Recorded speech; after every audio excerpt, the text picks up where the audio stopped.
another thing that's selling this pay-per-view, especially to me, is this Face of the Revolution ladder match, man. The star power that's in this match. And although you and I were kind of we were hoping that Dark Order's 10.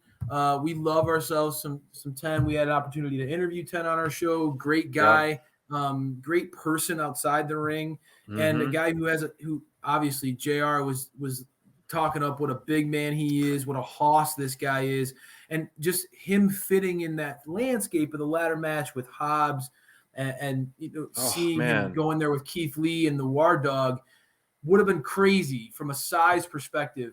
But Ricky Starks' star power in that match, dude, this Face of the Revolution ladder match is quickly getting to be one of those matches that could steal that show. And on a pay-per-view that's loaded with matches that we wanted to see, matches that we didn't even know we wanted to see, this is a match that has so much star power and so much riding on the line. It's hard to pick a favorite. You get Keith Lee, who's the brand new face, who's a big name, big star, but you have War Dog in there, who's a guy who's one of our favorites. And I know, like, Powerhouse Hobbs, big dude, and then you get Starks. You get Team Taz represented by two of their top stars. Very interesting where this is going to go, dude. What do you think about this match, and what do you think about the long-term implications when it comes to the pay-per-view? I love that 10 was getting a shot at this, and I was really hoping, like you said, for him to be in there, and then Hobbs and him could battle for the best spine buster of the night on that as well. And I've seen a lot of growth in 10's in-ring work as of late as well. So leaning into the crowd, I love that he's adding that delayed suplex. I mean, he did that on Adam Cole, he did it at Ricky Starks.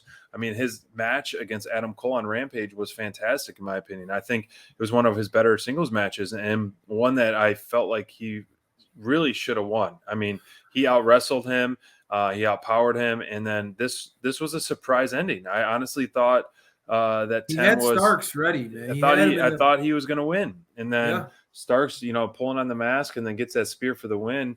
I felt like this was kind of a bad spot of the card because it felt rushed. This segment from Jericho and Kingston, while it was our favorite segment of the night, it went long. So I felt like this is where they had to cut it a little bit. And so to me, I felt like this match was a little rushed. I mean, he had a marathon match against Adam Cole. To me, he should have had a little bit longer match with this one. Where they're going with the Face of Revolution, we saw in another announcement, Orange Cassidy versus Anthony Bowens. Everybody loves the Acclaimed. Let's see some representation because Max Caster was in it last time, and so now we should see Anthony Bowens. I would love to see that. You've been really loving yourself with Bowens lately, dude. Another Hoss battle as well. You're right. So another big man. I know you need a couple baby faces though. But I really hope that.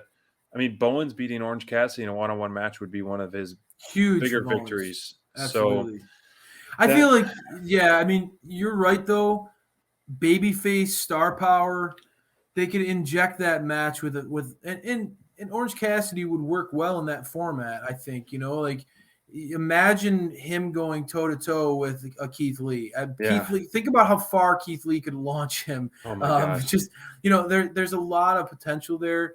And Orange Cassidy is one of the bigger stars in this company, even just from a live crowd. You talk about it all the time. Live crowds eat him up. So you throw him in a match like this, he's getting more and more over every week. But I hear you though, man. I mean, Bowens has been. You've been saying it. He's been quietly, even though Platinum Max gets all the love and all the attention for being hilarious and creative on the mic.